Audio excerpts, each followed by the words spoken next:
Hello dear student, कैसे हो बालकों। स्वागत है आपका अपनी कक्षाओं में।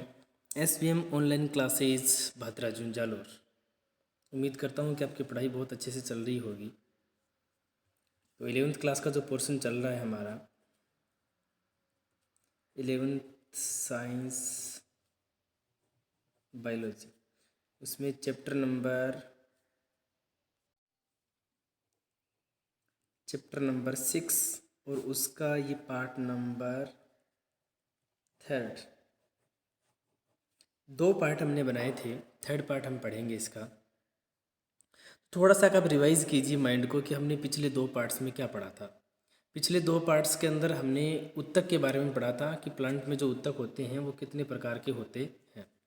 तो बेसिकली प्लांट में 2 प्रकार के उत्तक होते हैं, एक विभज्योतक होता है और दूसरा स्थायी उत्तक होता है। लास्ट क्लास में, लास्ट वीडियो में हमने विभज्योतक उत्तक की परिभाषा, उसके डायग्राम और उसके प्रकार पढ़े थे। मेरे पास वो पन्ना पड़ा है, मैं थोड़ा सा आपको रिवाइज़ करवा दूँ तो हमने क्या पढ़ा था। ये देखिए, पादप उत्तक 2 प्रकार के, विभज्योतक और स्थायी उत्तक। और उसमें विभज्योतक का डिटेल से हम पढ़ रहे थे और पढ़ते पढ़ते हम पहुंच गए थे उद्गम और विकास के आधार पर जो 3 प्रकार होते हैं। प्राक विभज्योतक है, प्राथमिक विभज्योतक और द्वितीयक विभज्योतक। इन तीनों को हमने पढ़ लिया था, उससे आगे पढ़ रहे हैं। ये तो उसके उद्गम और विकास के आधार पर प्रकार थे। फिर भी मैं थोड़ा सा रिवाइज करवा दूँ। प्राक विभज्योतक सबसे पहले बनने वाला होता है। जब आप किसी बीज को अंकुरित करते हो तो उसके मूलांकुर और परांकुर से सबसे पहले जो उत्तक बनते हैं उन्हें प्राक विभज्योतक कहते हैं। और उन प्राक विभज्योतक से बनने वाले उत्तक जो होते हैं वो प्राथमिक विभज्योतक कहलाते हैं। फिर प्राथमिक विभज्योतक में जब विभाजन होता है तो फिर द्वितीयक विभज्योतक बनते हैं। जब ये दोनों काम करना बंद कर देते हैं तो ये जो प्राथमिक विभज्योतक है यही प्राथमिक स्थायी उत्तकों में बदल जाता है। जब द्वितीयक विभज्योतक काम करना बंद कर देता है तो ये द्वितीयक स्थायी उत्तकों का निर्माण करता है। तो इस प्रकार से हमने उद्गम व विकास के आधार पर विभज्योतक के 3 प्रकार पढ़े थे। चलिए स्टूडेंट, आगे शुरू करते हैं उससे। अब हम कार्य के आधार पर, फिर विभाजन के आधार पर, फिर स्थिति के आधार पर, ऐसे ही हम तीनों प्रकार से इनको एक एक करके पढ़ते हैं। चलिए आइए तो रीड करते हैं।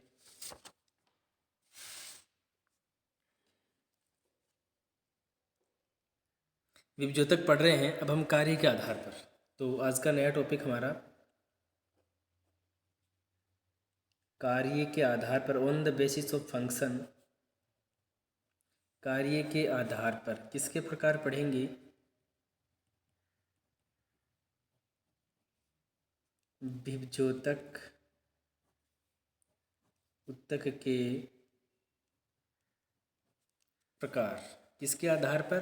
कार्य के आधार पर। कार्य के आधार पर विभज्योतक उत्तक के प्रकार भी 3 प्रकार के होते हैं। दैट वन, नंबर 1 होगा अधित्वक।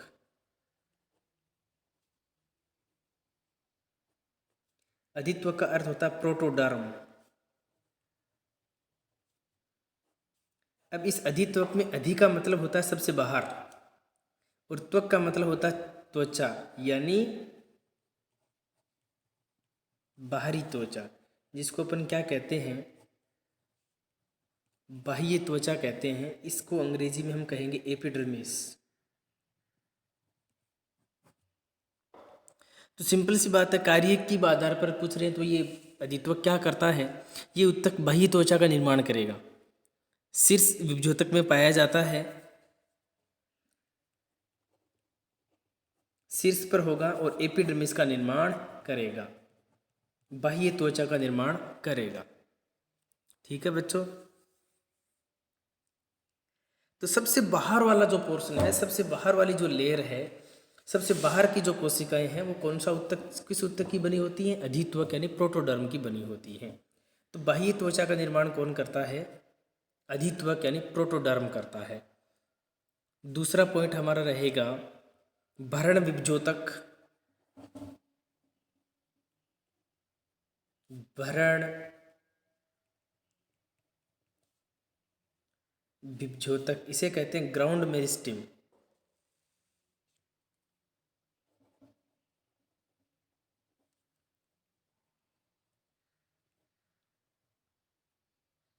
ग्राउंड मेरिस्टेम, भरण विभज्योतक, ये भ्रूणोत्तकों का निर्माण करता है।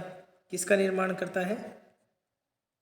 भरण ऊतक का निर्माण करता है, ग्राउंड टिश्यू बनाता है।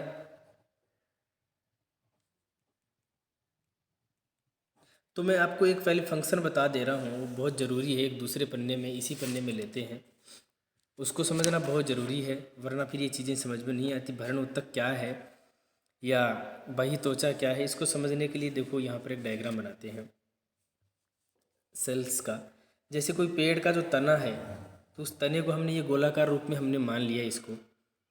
तो सबसे बाहर वाला जो भाग होता है उसे हम एपिडर्मिस कहते हैं, और उसके अंदर का जो भाग होता है उसे हम एंडोडर्मिस कहते हैं। तो सबसे बाहर वाला जो परत है उसे क्या कहेंगे, याद रखना स्टूडेंट, एपिडर्मिस। फिर अंदर वाली ये परत है इसे क्या कहेंगे, एंडोडर्मिस। दोनों के बीच का जो भाग है हम इसे कहते हैं कॉर्टेक्स। इन सब के अंग्रेजी नाम, हिंदी नाम भी साथ में, इसे बाह्य त्वचा कहेंगे, इसे अंतस त्वचा कहेंगे, कॉर्टेक्स को कहते हैं वल्कुट।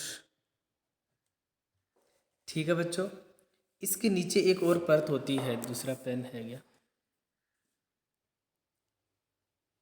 इसके नीचे की एक और परत होती है, इस परत को हम कहते हैं पेरिसाइकल।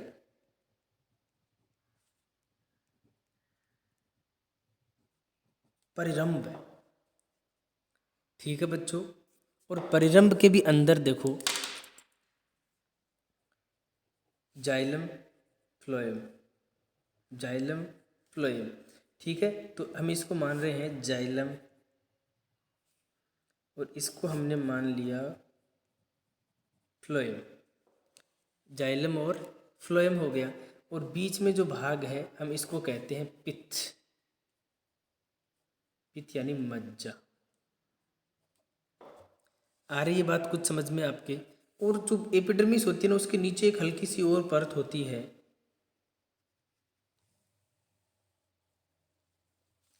इस परत को कहते हैं हाइपोडर्मिस, अधस त्वचा।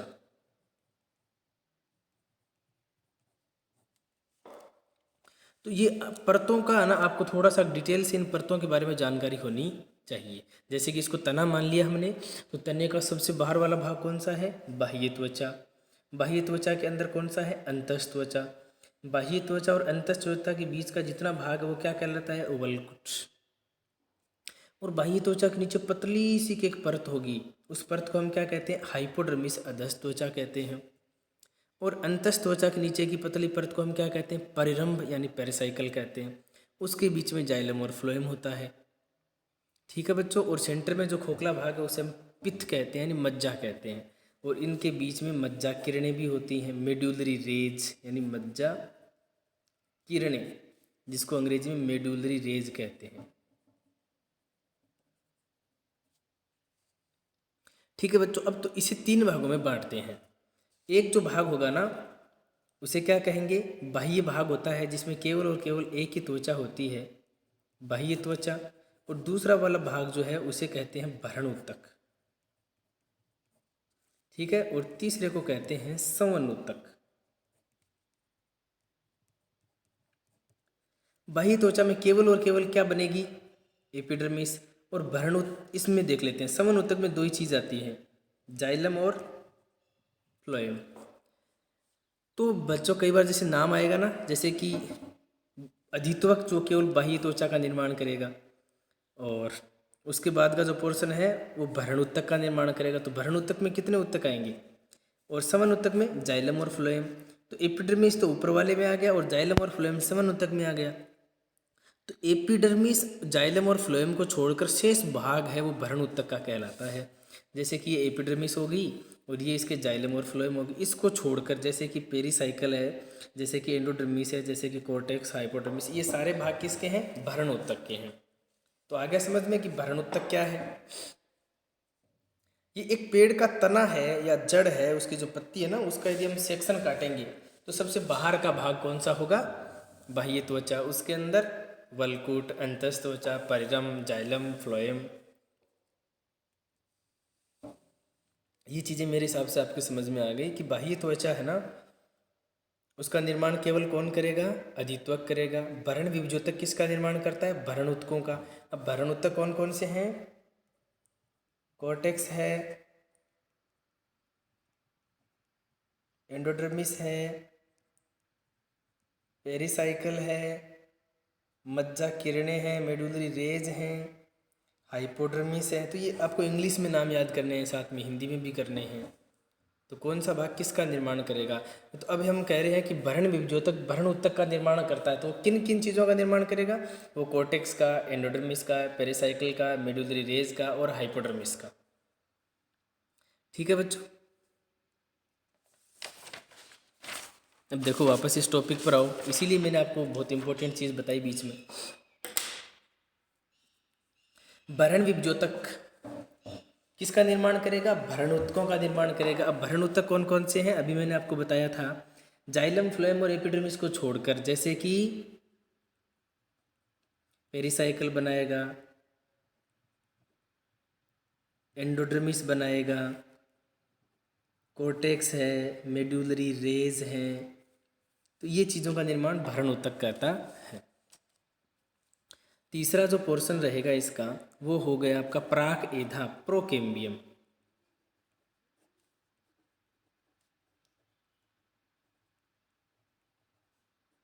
प्रोकेम्बियम, एधा वह चीज़ होती है जिससे पादपों में द्वितीयक वृद्धि होती है। एधा के बारे में बताऊँ आपको, केम्बियम के बारे में।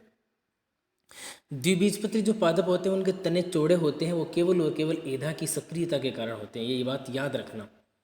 द्विबीजपत्री पादपों के तने चौड़े केवल इसीलिए होते हैं क्योंकि उसमें एधा पाई जाती है। एधा की सक्रियता के कारण ही द्विबीजपत्री पौधे चौड़े होते हैं, उनका तना चौड़ा होता है।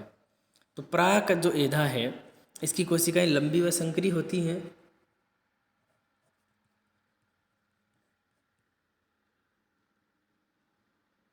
ये केवल और केवल सवन ऊतकों का निर्माण करता है। किसका?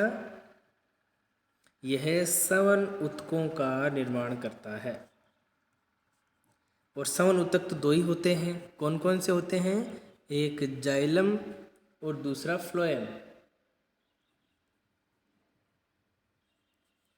तो ये जाइलम और फ्लोएम का निर्माण करता है। कौन सा ऊतक क्या कार्य करता है? तो कार्य के आधार पर ही तो विभजोतक हम पढ़ रहे थे।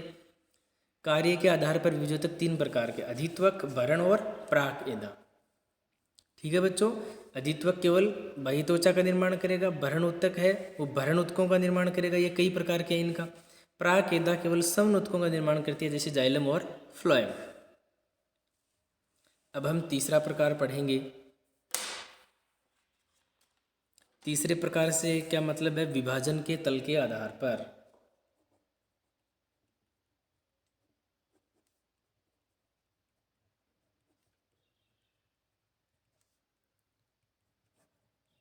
विभाजन के तल के आधार पर विभजोतक ऊतक कितने प्रकार के होते हैं? तीन ही प्रकार के होते हैं। देन फर्स्ट हम कौन सा लेंगे? स्थूल या सहती विभजोतक। ये नाम मैंने आपको पहले लिखवा रखे हैं। स्थूल या सहती विभजोतक यानी मास मेरिस्टेमेटिक या मेरिस्टीम। स्थूल या सहती विभजोतक ये क्या है? ये सभी दिशाओं में फैले होते हैं, अनियमित आकार के होते हैं। ये सभी दिशाओं में फैले होते हैं और आकार कोई निश्चित नहीं होता इनका, बड़े होते हैं ये अनियमित आकार के।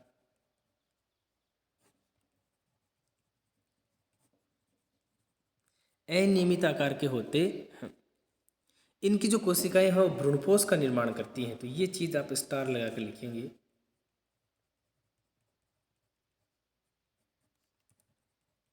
भ्रूणपोष का निर्माण करना। भ्रूणपोष आप समझ गए, एंडोस्पर्म। बीज वाला जब पोर्शन पढ़ा था तो मैंने आपको बताया था, बीज के अंदर भ्रूण को जिंदा रखने के लिए कोशिकाएं होती हैं, उन्हें भ्रूणपोष कहते हैं। तो भ्रूणपोष का निर्माण कौन करते हैं? स्थूल या सहती विभजोतक करते हैं। दूसरा दूसरा था पट्टिका या प्लेट विभजोतक।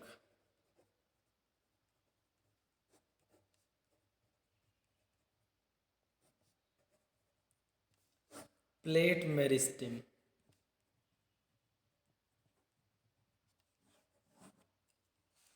पट्टिका या प्लेट विभजोतक ये क्या है? इसमें देखो, इसकी कोशिकाएं परिणत और अपनत प्रकार का विभाजन करती हैं और पट्टिकाएं जैसी संरचना बना लेती हैं।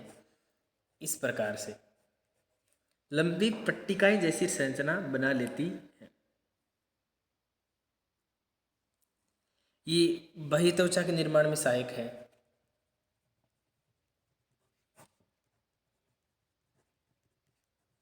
बहित्वचा के निर्माण करने में सहायक होती हैं। फलक का निर्माण करते हैं, कहने का मतलब फलक आयतन को बढ़ाते हैं।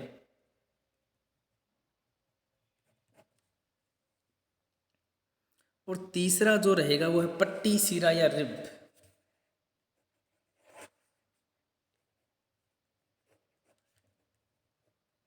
पट्टी, सिरा या रिब विभजोतक।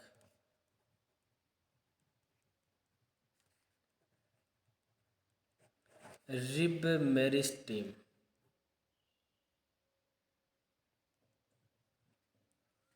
पट्टी जैसा होगा, ये बिल्कुल अपना विभाजन करेगा और छोटी छोटी पट्टियों का निर्माण कर लेगा। इस प्रकार से ऊर्ध्वाधर इस प्रकार का होगा, उसे हम पट्टी या रिब मेरिस्टेम कहते हैं। जैसे कि रिब तो एकदम बिल्कुल सीधी और कड़क होती है, जैसे कि पत्तियों की मुख्य सिरा।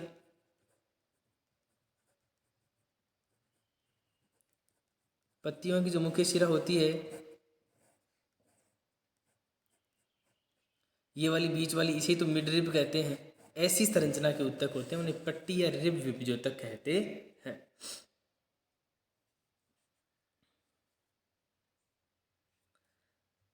जड़ और तने के वलकुट।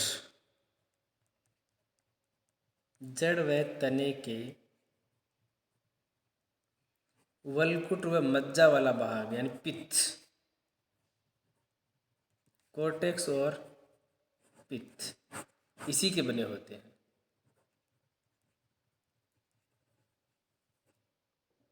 ठीक है बच्चों, तो इस प्रकार से देखिए क्या कंप्लीट हुआ। विभाजन के तल के आधार पर विभजोतक उत्तक तीन प्रकार के, एक संहति या स्थूल विभजोतक, दूसरा पट्टिका या प्लेट विभजोतक, तीसरा पट्टी या सिरा विभजोतक। ठीक है बच्चों, चलिए तो अगला चौथा प्रकार पढ़ेंगे। कितने प्रकार थे? चार। चार में कौन कौन से थे? चलिए वो पन्ना ही दोबारा देख लेते हैं। उद्गम और विकास के आधार पर हो गया, कार्य के आधार पर हो गए, विभाजन के तल के आधार पर, ये अभी हमने किए हैं, और लास्ट है स्थिति के आधार पर।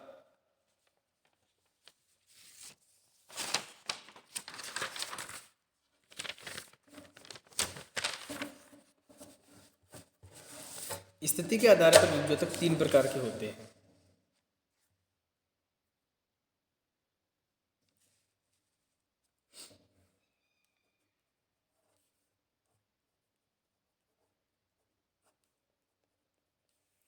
स्थिति के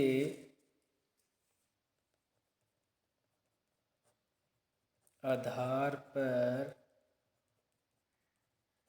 विभजोतक के प्रकार, चाहे कैसी भी स्थिति हो, तीन ही प्रकार के होते हैं। तो ये मानो उसमें शीर्षस्थ विभजोतक,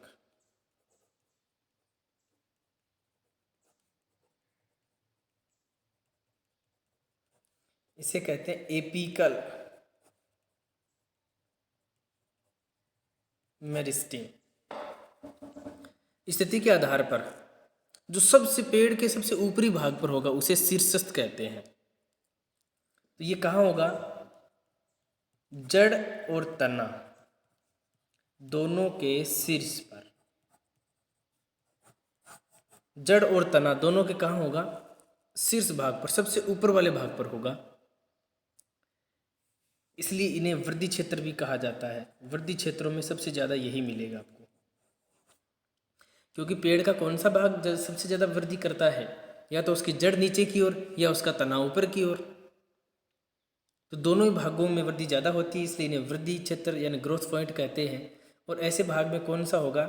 शीर्षस्थ विभज्योतक, जो शीर्ष के ऊपर होगा। ये दीर्घकालिक होता है, दीर्घकालिक यानी लंबी अवधि तक रहते हैं ये उत्तक, लंबी अवधि तक विभाजनशील। लंबी अवधि तक क्या करते हैं? सेल डिवीजन, विभाजन करते रहते हैं। चित्र बनाएंगे तो अपन उसको भी समझ लेंगे। दूसरा होगा हमारा पार्श्व, पार्श्व विभज्योतक। चलो इसको लिखने का प्रयास करें, बी लगा कर लिखते हैं। पार्श्व विभज्योतक यानी लेटरल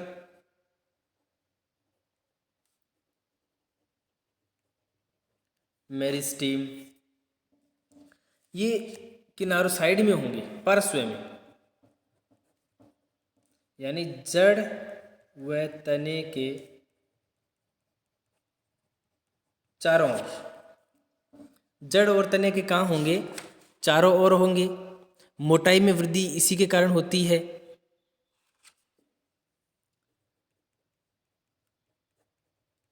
यानी तने और जड़ की, तने की मोटाई में वृद्धि, तने की मोटाई इसी के कारण बढ़ती है। तना मोटा क्यों होता है? इसी उत्तक के कारण होता है। और ये संवन एधा का निर्माण भी करते हैं, और काग एधा। अब संवन एधा और काग एधा क्या होती है आगे वाले टॉपिक में आएगी, बिल्कुल क्लियर कर लेंगे। संवन एधा और काग एधा का निर्माण भी पार्श्व विभज्योतक के कारण ही होता है। और तीसरा हम करेंगे अंतर्वेशी।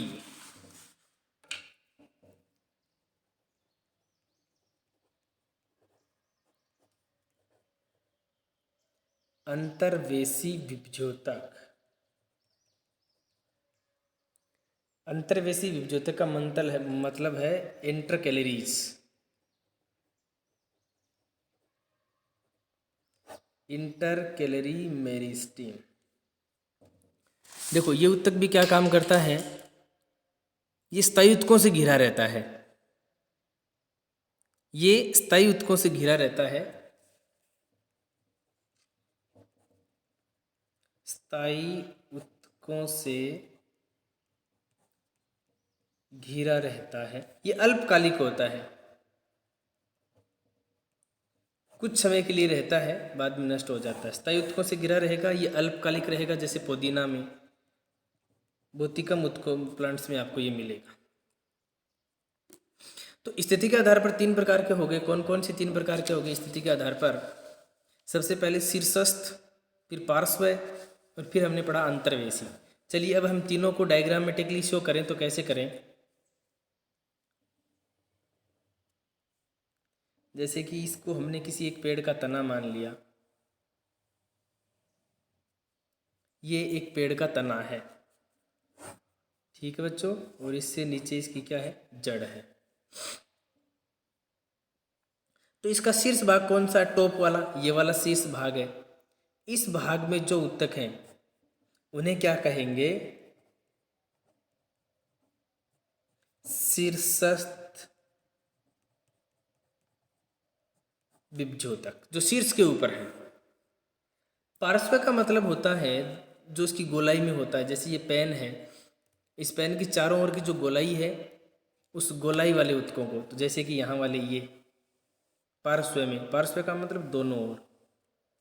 तो यहाँ पर ये जो उत्तक हैं ये क्या कहलाएंगे? लेटरल मेरिस्टेम, पार्श्व विभज्योतक। और बीच में जो ऐसे उत्तक हैं जो बहुत कम स्थान पर हैं, उन ऐसे वाले बीच वाले उत्तकों को हम क्या कहेंगे? अंतर्वेशी।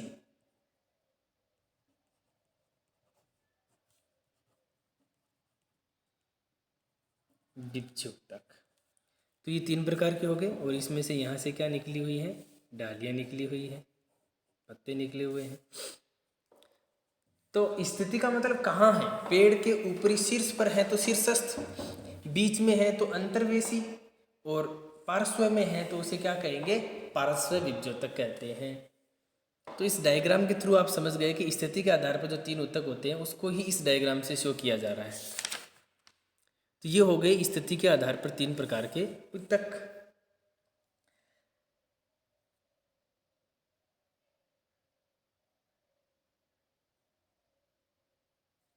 तो यहाँ कौन सा टॉपिक हमारा क्लियर हो रहा है? जिस हिसाब से हमने देखा था, यहाँ रहा कि पादप ऊतक में विभज्योतक ऊतक जो था उसके 4 प्रकार होते हैं बच्चों। किस आधार पर? उद्गम के आधार पर, कार्य के आधार पर, विभाजन के तल और स्थिति के आधार पर। तो हमने इन चारों को क्लियर कर लिया। लास्ट में हमने ये किया है, शीर्षस्थ है, पार्श्व है, अंतर्वेशी है। एक चीज़ आपको ये भी बहुत अच्छे से याद रखनी होती है कि सबसे बाहर का पोर्शन क्या है, सबसे बीच में क्या है, अंदर क्या है। तो इसको भी आप डायग्राम बनाकर समझेंगे तो सारी चीज़ें समझ में आती हैं। बाह्य त्वचा का निर्माण बाह्य ऊतक जो करता है ना, और जिसको अधित्वक ऊतक तंत्र कहते हैं, वो केवल एपिडर्मिस बनाता है। भरण ऊतक तंत्र केवल और केवल 3-4 भागों का निर्माण करता है। समन ऊतक में केवल जाइलम और फ्लोएम 2 ही पुटअप होते हैं। तो इन चीज़ों के बारे में आप अच्छे से डिटेल से समझेंगे इसे। खास करके आपको ये डायग्राम बहुत अच्छे से आना चाहिए कि कोई पेड़ का सबसे बाहर वाला भाग एपिडर्मिस, फिर अंदर एंडोडर्मिस, पेरिसाइकल, जाइलम, फ्लोएम उसके बीचों बीच होते हैं। इन चीज़ों पर आपको थोड़ा गौर करना है, समझना है। जब तक ये डायग्राम आपकी याद नहीं होगा तो समझ नहीं पाएंगे कि कौन सी चीज़ किसके आगे पीछे होती है, एपिडर्मिस अंदर होता है कि बाहर होता है। तो ये चीज़ आपको क्लियर करनी है। तो उसके आधार पर हम फिर इन चीज़ों को समझ पाएंगे, ऊतकों को।